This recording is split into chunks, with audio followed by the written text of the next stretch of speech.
بسم اللہ الرحمن الرحیم۔ اگر ہم یوم مزدور، یوم تکبیر اور یوم پاکستان مناتے ہیں تو محض ان کو سیلیبریٹ کرنے ہی کا مقصد نہیں ہوتا، بلکہ وہ ایام ہمیں قربانیوں کی یاد دلاتے ہیں۔ اپنے مقاصد کو ہمیشہ ذہن میں زندہ رکھنے کے لیے ایک اہم کردار ادا کرتے ہیں۔ بقا اور ترقی کے لیے اپنے کردار کو مزید نکھارنے کی دعوت دیتے ہیں۔ اسی طرح اسلامی دنوں میں سے چند دنوں اور راتوں کو بھی اس لیے فضیلت دی گئی ہے کہ یہ دن اور راتیں دوسرے دن اور راتوں سے منفرد مقام رکھتے ہیں۔ یہ دن اور رات ہمیں جھنجھوڑتے ہیں اور ہمیں اللہ کے خلیفہ اور نائب ہونے کا احساس دلاتے ہوئے اس منصب کے مطابق کردار ادا کرنے کی طرف راغب کرتے ہیں۔ شب برات بھی ان خاص ایام کے قبیل سے تعلق رکھنے والی ایک اہم رات ہے جس میں احساس ضیاء کو اجاگر کرنا مقصود ہے۔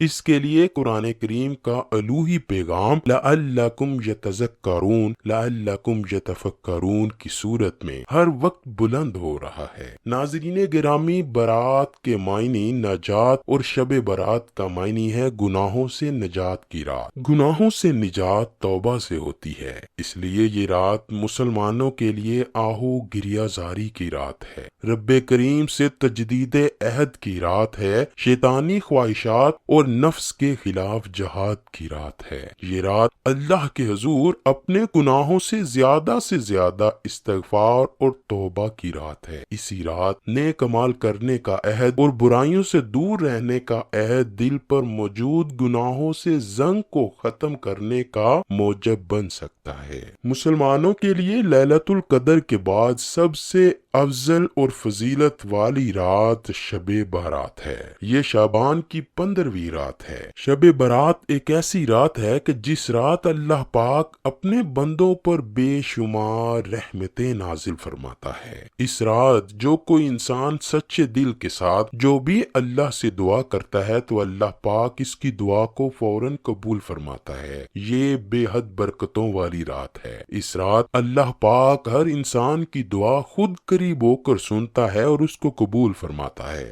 امام بہقی نے حضرت عائشہ سے روایت کی ہے کہ رسول اللہ صلی اللہ علیہ وآلہ وسلم نے رات کو اٹھ کر نماز پڑھی اور بہت طویل سجدہ کیا، حتیٰ کہ مجھے گمان ہوا کہ آپ کا انتقال ہو گیا ہے۔ میں اٹھی اور آپ کے پائے اقدس کا انگوٹھا ہلایا، وہ ہلا تو پھر میں لوٹ آئی۔ جب آپ نے سجدے سے سر اٹھایا اور نماز تمام کی تو فرمایا، اے عائشہ، کیا تم کو یہ گمان ہو گیا تھا کہ نبی نے تم سے زیادتی کی ہے؟ عرض کیا، نہیں خدا کی قسم یا رسول اللہ، لیکن آپ کے طویل سجدے نے مجھے وفات کے خوف میں مبتلا کر دیا تھا۔ فرمایا، کیا تم جانتی ہو کہ یہ کون سی رات ہے؟ عرض کیا، اللہ اور اس کا رسول زیادہ بہتر جانتے ہیں۔ فرمایا، 15ویں شعبان کی رات ہے۔ بے شک اللہ تعالیٰ اس رات میں اپنے بندوں پر ظہور فرماتا ہے تو توبہ کرنے والوں کی توبہ قبول فرماتا ہے اور رحم چاہنے والوں پر رحم فرماتا ہے اور کینہ پروروں کو جیسے وہ تھے اسی پر رکھتا ہے۔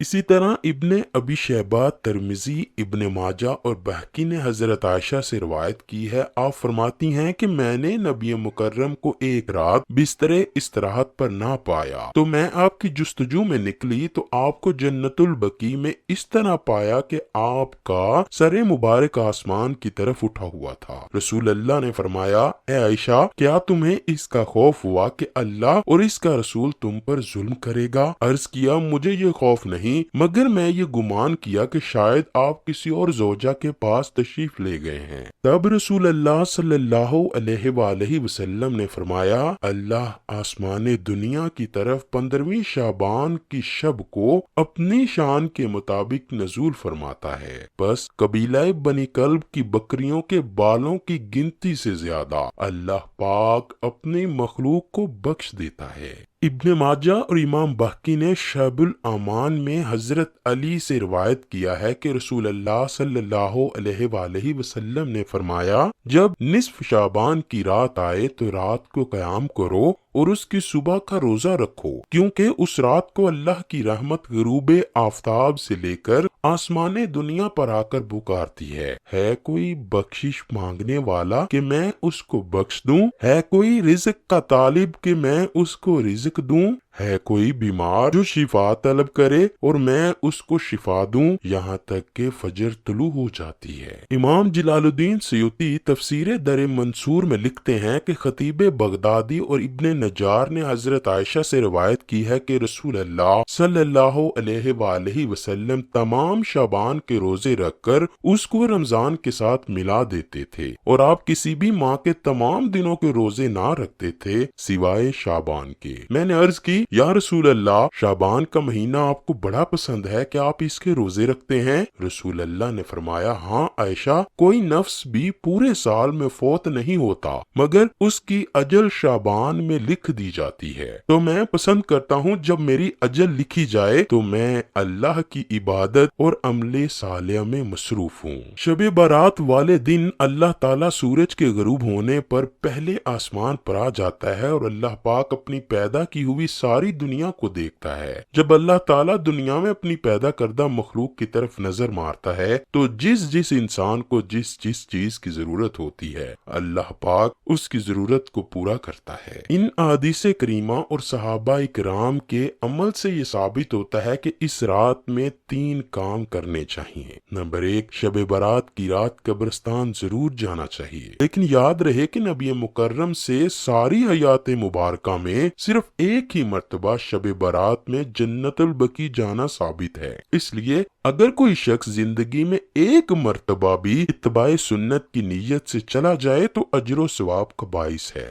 نمبر 2، اس رات میں نوافل، تلاوت، ذکر و اذکار کا اہتمام کرنا چاہیے۔ اس بارے میں یہ واضح رہے کہ نفل ایک ایسی عبادت ہے جس میں تنہائی مطلوب ہے، یہ خلوت کی عبادت ہے، اس کے ذریعے انسان اللہ کا قرب حاصل کرتا ہے، لہٰذا نوافل وغیرہ تنہائی میں اپنے گھر میں ادا کر کے اس موقع کو غنیمت جانیے۔ گوشہ تنہائی میں بیٹھ کر اللہ سے تعلقات استوار کرنے کے قیمتی لمحات ہوتے ہیں، ان کو ضائع ہونے سے بچایا جائے۔ نمبر 3، دن میں روزہ رکھنا بھی مستحب ہے۔ ایک تو اس بارے میں حضرت سیدنا علی کی روایت ہے، اور دوسرا یہ کہ نبی کریم صلی اللہ علیہ وآلہ وسلم ہر ماہ ایام بیض یعنی 13، 14، 15 کے روزوں کا اہتمام فرماتے تھے، لہٰذا اس نیت سے روزہ رکھا جائے تو موجب اجر و ثواب ہوگا۔